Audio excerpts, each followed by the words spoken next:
Sana yalnız bir sözüm var, sargıyı saklan biraz.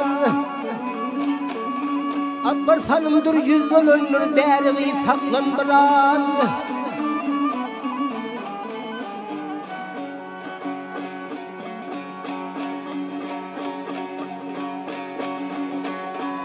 Abbar salımdır yüz olunur, dergiyi saklan biraz. Gel uzat su dinleşim, utargıyı saklan biraz. Har hay ham ham niragıyı saklan biraz.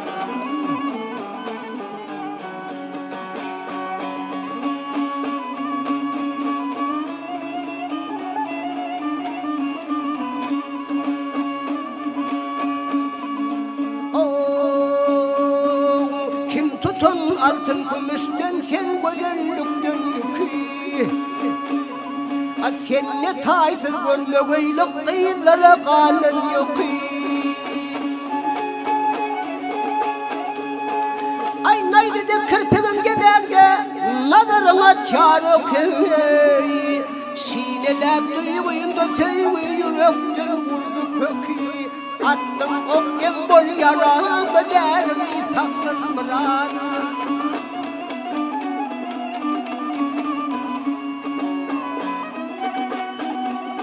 Kayda çıksam kara dağın kara buldu sihirler. Cemmeli bassam kadımı yumuşarlar görülür.